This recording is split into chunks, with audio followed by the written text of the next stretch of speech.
परिस्थिति आएगी हम लोग मुकाबला करेंगे।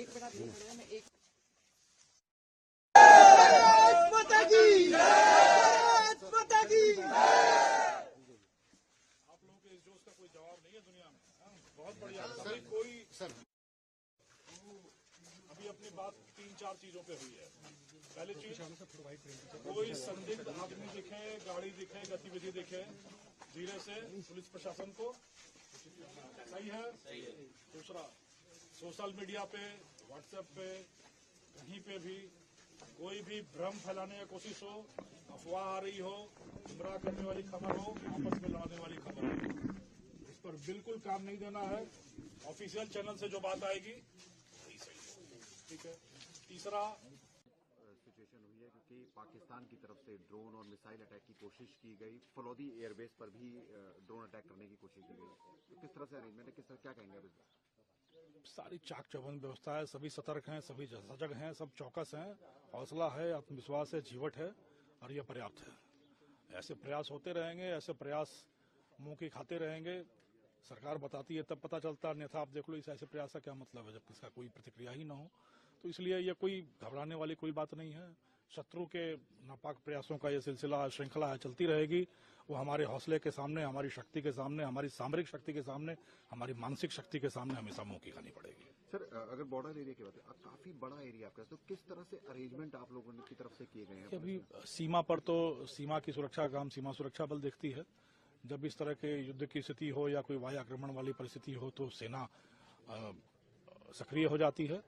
पुलिस के तौर पे हमारा काम 3 तरीके का है। हम लोग सुरक्षा, सहयोग और सम्मान का काम करते हैं। सुरक्षा का मतलब जो सामरिक दृष्टि से महत्वपूर्ण प्रतिष्ठान है उनको सुरक्षित रखना, और जो सीमावर्ती क्षेत्र में रहने वाले लोग हैं उनकी सुरक्षा के लिए क्या एहतियातन कदम उठाने हैं, क्या व्यवस्था की जानी है वो करना। सहयोग का मतलब है कि जब आर्म्ड फोर्सेज का मूवमेंट हो तो गांव वालों की तरफ से, पुलिस की तरफ से क्या उनको बुनियादी सुविधाएं दी जानी है, मार्ग दिया जाना है, संचार व्यवस्था दिया जाना है, खाने पानी की व्यवस्था करनी, जो भी चीजें हैं वो सहयोग के तौर पे। और सम्मान के तौर पे यह है कि ये जो हौसला,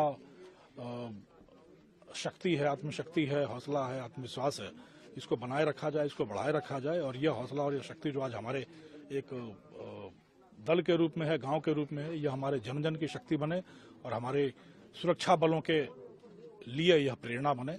यह प्रयास सम्मान के रूप में चल रहा है। तो यह 3 प्रयास कर रहे हैं हम लोग। सर, कई तरह के इनपुट भी आप लोगों को मिले होंगे, जैसे तनौट माता का मंदिर पे काफी सेंसिटिव है, उसको कई इनपुट्स तो क्या है कि कुछ अफवाहें होती हैं, कुछ प्रयास होता है, कुछ अभ्यास होता है। तो इस तौर पे हम लोग हर एक अपने सामरिक दृष्टि से महत्वपूर्ण प्रतिष्ठान या आर्थिक दृष्टि से महत्वपूर्ण प्रतिष्ठान या हमारे लिए जो सिंबॉलिक वैल्यू रखने वाली चीजें हैं, उन सब की सुरक्षा के लिए जो किया जाना है, सैन्य बल, केंद्रीय पुलिस बल, पुलिस, खुफिया एजेंसियां सब मिलकर हम लोग कर रहे हैं। वो बहुत ज्यादा विस्तार में बताने की आवश्यकता नहीं होती, बट उसमें हम लोग निश्चिंत हैं कि हम लोगों ने अपनी सारी व्यवस्थाएं कर रखी हैं और वो समन्वय के आधार पर अच्छा काम चल रहा है। सर, अलग अलग गांव में जाके आपने विजिट किया, लोगों से बातचीत की, तो किस तरह की बातचीत, क्या समझाया आपने? हम तो करीब हमारी 700 किलोमीटर के आसपास की सीमा लगती है जोधपुर रेंज की। मैं करीब 650 तक तो अभी तय कर चुका हूँ।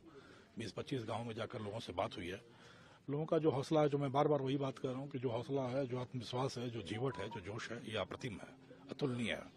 और इस जोश और जज्बे के साथ दुनिया में किसी की मजाल नहीं हो सकती कि वो इधर आंख उठाने का साहस कर सके। वह तो एक चीज है, बट दूसरी चीज यह है कि क्या सावधानियां रखनी है, क्या करें, क्या न करें, क्या सहयोग करना है, किस तरीके से आत्मविश्वास बनाए रखना है, एक दूसरे के साथ खड़ा होना है।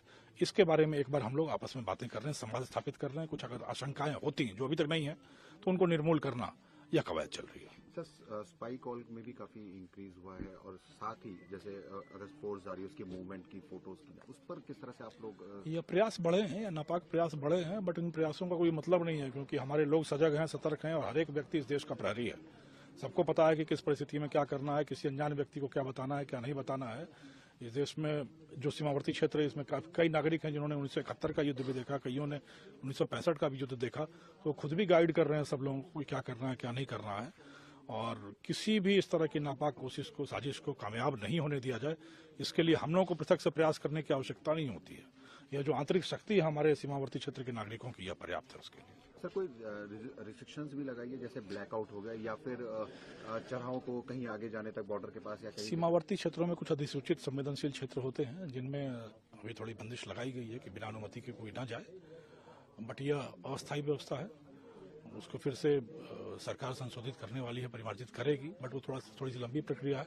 बट फिलहाल यह है कि संवेदनशील अधिसूचित क्षेत्रों में लोगों की गतिविधियों पर थोड़ी रोक लगाई गई, अंकुश लगाई गई। ब्लैकआउट अभ्यास के रूप में चल रहा है, कोई समय उमय नहीं है। सबको यही कहा गया है कि आप लोग गांवों में खासकर कि शाम में सूर्यास्त के बाद जब अंधेरा हो तो बाहर की बत्तियां, अंदर की बत्तियां बंद कर दीजिए, पर्दा लगा लीजिए और अंदर में अपनी सारी गतिविधियां जारी रखिए। अभ्यास के तौर पे कहा गया। जिस तरह से फलोदी एयरबेस को टारगेट करने की कोशिश की, तो वहां पर भी आप जाएंगे और किस तरह के अरेंजमेंट वहां पर?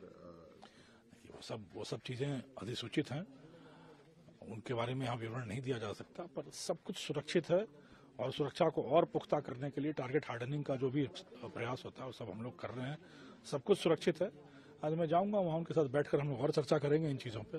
बट सुरक्षा पर कोई खतरे जैसी कहीं कोई बात है, कहीं कोई आंच नहीं आने दी जाएगी। यह देश की सीमाएं, इस देश के लोग, इस देश की सेना, इस देश की सामरिक शक्ति, इस देश की मानसिक और बौद्धिक शक्ति